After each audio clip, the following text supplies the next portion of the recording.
ஆண்டவரும் இரட்சகருமாகிய இயேசு கிறிஸ்துவின் விலையேற பெற்ற நல்ல நாமத்தில் அவர் அன்பின் வாழ்த்துக்களை தெரிவித்துக் கொள்கிறேன். இந்த நல்ல நாளிலும் கூட ஆண்டவர் உங்களோட கூட பேசுவாராக.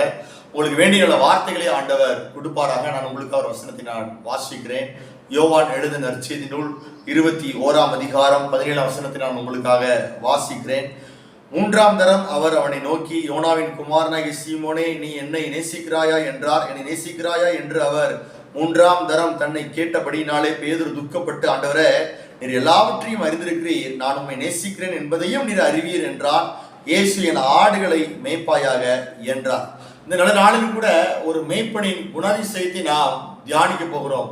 அன்றாய் இயேசு ஒரு அன்புள்ள மேய்ப்பனாக இருந்தார். இதை நாம் தியானிக்க போகிறோம். பேதுரு ஆண்டவராய் இயேசுவுக்கு மிகவும் நெருங்கின சிஷ்யனாக அவன் இருந்தான். இயேசுவோடு கூட அவன் சாப்பிட்டான், இயேசுவோடு கூட அவன் தூங்கினான், இயேசுவோடு கூட அவன் இணைந்து 3 ஆண்டு காலம் ஊழியம் செய்தான். இப்படிப்பட்ட பேதுரு ஆண்டவராய் இயேசுவை மறுதலித்தான். இயேசு என்றால் எனக்கு யார் என்றே தெரியாது என்று சொல்லி 3 முறை இயேசுவை அவன் மறுதலித்தான். அதற்கு பிற்பாடு இயேசுவை சபிக்கவும் சத்தியம் பண்ணவும் அவன் தொடங்கினான்.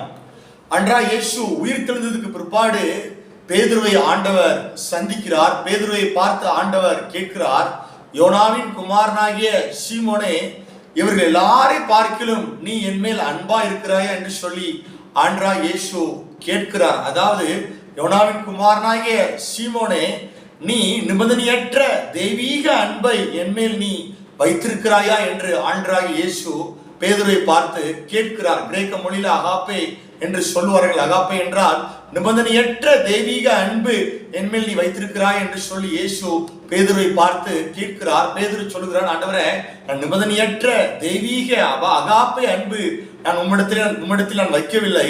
ஆனால் நான் உம்மை ஒரு நண்பனை போல நேசிக்கிறேன். பிள்ளையோஸ் என்கின்றதான கிரேக்க பதத்திலே சொல்லப்படுகிறதான ஒரு நண்பனை போல நான் உம்மிடத்திலே அன்பு வைத்திருக்கிறேன் என்று சொல்லி பேதுரு சொல்லுகிறான்.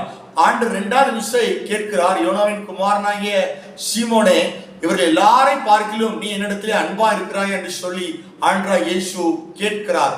அதாவது, அகாப்பை அன்பை நீ என் மேல் வைத்திருக்கிறாயா, நிபந்தனையற்ற அந்த தெய்வீக அன்பை நீ என்னிடத்திலே வைத்திருக்கிறாய் என்று சொல்லி ஆண்டவராய் இயேசு பேதுருவிடத்திலே கேட்கிறார்.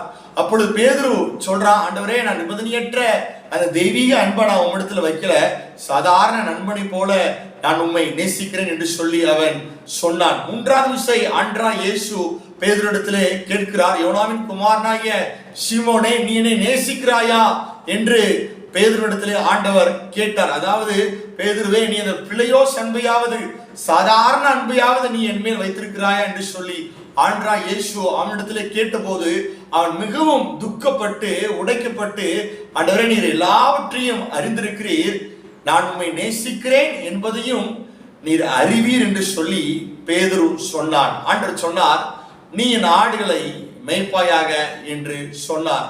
பேதுரு ஆண்டவராய் இயேசுவை நேசித்ததை விட இயேசு பேதுருவை மிகவும் அதிகமாக நேசித்தார். 3 முறை மறுதலித்த போதிலும் 3 முறை நீ என்னை நேசிக்கிறாயா என்று ஆண்டவராய் இயேசு கேட்டார்.